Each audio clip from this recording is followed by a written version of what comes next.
So originally I wanted to do a look at basically all of Hulk and Thor's canon fights in the comics, which is almost 40 fights, by the way, and basically issue a win or loss, depending on who I thought took the victory in the fights. And I thought, nah, that's a bit too long.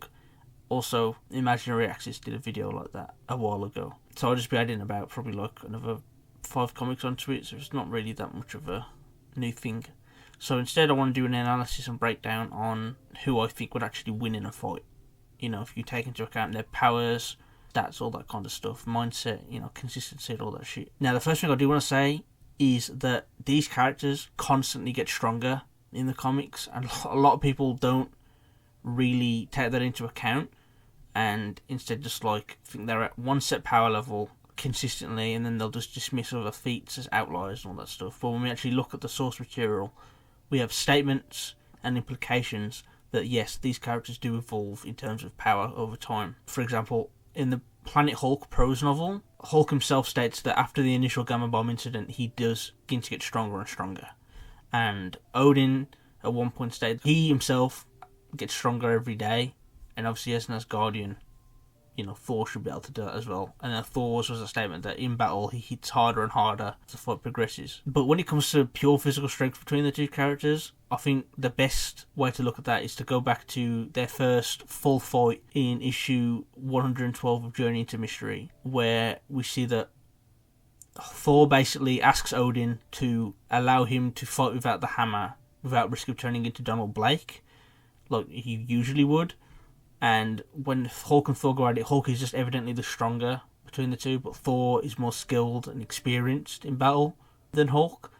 And there's even a guide that basically states that as well. But the fight ultimately just ends in a stalemate overall. And then another example can be seen in Thor issue 385, where Thor has the upper hand when he's using Mjolnir, but when basically Hulk gets him to give up Mjolnir and it's just straight hands, Thor gets bruised and battered. Now in this fight though, Thor is kind of beating Hulk's ass more than normal with Mjolnir, but that's because if you look at when this comic came out and the statements within the comic itself, we can basically conclude that this is Bannerless Hulk after he came out of the crossroads of dimensions, so he would be getting weaker over time.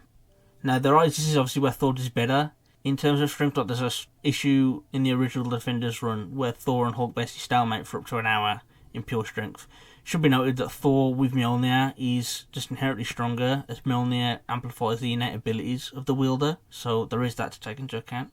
Now there is one instance where Thor has just beaten Hulk, actually just killed Hulk, when they've engaged in straight hands, and that was in an issue in the Dan Jurgens Thor run, where Thor becomes king and basically his rule becomes a bit tyrannical and the Avengers try and jump him. Doctor Strange makes a medallion that nullifies the power of the Odin Force, so Thor doesn't have his Skyfather level powers, and then gets jumped by Hulk and Thing. Now these two end up dying after like kind of bruising up Thor and tearing off an arm, but I do not think that Thor was running off base power in this fight like most people do, and that's because gods in the Marvel Universe receive a lot of their power from the worship of their followers, right? And in the same run, we have a statement that basically Thor had wiped out any other religions other than the one that has people worship the Norse pantheon. Now, if you take this into account, and also the fact that Thor is inherently stronger on Earth because he has a connection to Gaia, obviously because that is his actual birth mom. So yeah, a lot of the fights aren't without context, and a lot of people choose to leave out context. As for like the hammer itself, Mjolnir, it should scale above Hulk and Thor physically, as in the recent Banner of War event, Mjolnir just flying into Thor's arm was enough to break it. Not only does the hammer actually boost Thor's stats, but it has an absolutely fuckload of hacks, you know, ranging from matter manip to dimensional teleportation, BFR, sealing, time manipulation, summoning and energy manipulation, and an absolutely whole myriad of other abilities as well. And now, while Hulk has been affected by similar hacks of similar nature before, I think it'd be fair to say that a majority of Thor's hacks wouldn't actually work on Hulk. And this is because even Thor himself has stated on an occasion that only brute force is the way to deal with Hulk and put him down. Now, this obviously doesn't mean that he wouldn't be able to, say, like, use a portal to send Hulk to another dimension. However, even this would likely just be a temporary way of removing Banner, as when Doctor Strange sent Green Scar and Red She-Hulk into the Dark Dimension, She-Hulk thought that it would matter, as Hulk would just return regardless, albeit without an actual time frame being stated. So if this battle were to occur with a time limit for victims of BFR, Hulk most likely would lose. And then on top of that, there's also the question of if Thor can just remove the gamma radiation from Hulk. Now, we've seen Loki take the gamma radiation from Hulk before, thus leaving him as Bruce with no way of actually just transforming into the Green Goliath. Thor also did a similar thing when he took the power cosmic from Galactus in earlier issues of his current run. And we also see that Banner and Odin, working together, were able to cleanse Thor of the gamma radiation. Now, my issue with this is not only has Hulk gotten stronger since the Loki incident, but Loki is most likely a better magic wielder than Thor, just obviously because Loki has had to hone his magical abilities, that's what he specialises in, whereas like Thor is more of someone to rely on his physical stats and fighting abilities rather than his actual hacks. Next to that, there's also the fact that at the end of Banner of War, Thor never actually opts to cleanse Banner of the gamma radiation in Banner of War either, and obviously based on the context of that story, you would think he'd want to. Now, obviously that's not solid evidence, but I feel like it could just be kind of like tertiary evidence to back up the point. Thor also has access to a bunch of amps that can boost his power, such as the Gaia Force or a portion of the Power Cosmic. However, none of these actually give us a number for how strong it makes him. Sure, they evidently boost his performances in battle, but they aren't exactly one-shot differences or numerically quantifiable. Though we've seen that Thor can access the flames of the Phoenix Force, which are able to one-shot someone he was relative to right before that. So this power-up would be an example of a one-shot difference. And one would also argue that the Odin Force, or Thor Force now, grants an even greater boost in power. This is because we know that when Thor utilises the God Blast, he's channeling the life force of himself, which by statements would be the Odin Force, as that is the spark within all Asgardians. So the Odin Force would effectively be able to God Blast because of this. And now this leads up to Thor's best quantifiable power-up, that being Warrior's Madness, a state described as a berserker rage where Thor's mind is consumed by wrath, and even when potentially killing someone, he doesn't really give a shit.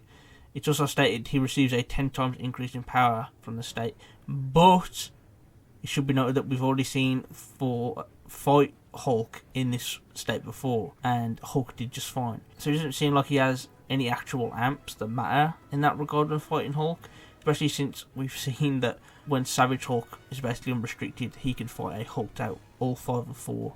Odin himself actually remarks that Thor had fallen into Warrior's Madness during this event, so it would most likely be that not only did Thor receive a physical amp from the gamma radiation, but also he received a 10 times amp on top of that in the form of Warrior's Madness. And obviously I've mentioned in the previous videos that the true power of gamma mutates comes from their mental state, it's a psychological thing. Perfect example, of course, would be Hulk, where he's weaker if he's calm, but when he gets angry, his power increases. So Thor would also fall under this parameter. But it should also be noted that Thor rarely uses a lot of these internal power-ups in battle, and even then it's super out of character for him to stack them one on top of each other to create an uber-amped version of himself. So if he did opt to use any of these, it would be like one at a time kind of thing. He might cycle through them, or he might just use one and none of the others. Now, the final thing I want to address is the mindset of both of these fighters during their encounters. And this is mainly because, as of recently, within the pages of the Banner of War event, Beta Ray Bill made a statement that Hulk has never fought the quote-unquote real Thor. However, this is just false, and this is because Thor and Hulk have fought while bloodlusted before or going all out. One of the best examples being when Thor entered Warrior's Madness, of course, as I mentioned earlier. Not only this, but Odin also remarks in Thor issue 27 that Thor has lost his temper plenty of times and that he's entered the Warrior's Madness in multiple instances as well, which is also shown in past fights with characters like Surfer, Beta Ray and Thanos. Even if none of that matters to any of the people listening to this video, Thor also has a statement that he's stronger than ever, as well as him having much better scaling than ever before. And at this point, Thor had basically realised that Hulk had become much more than the mortal that he used to perceive him as, even going as far to say that he's more of a god or even a devil. So no, Thor's Warriors Code wouldn't be applicable anymore, at least to Hulk.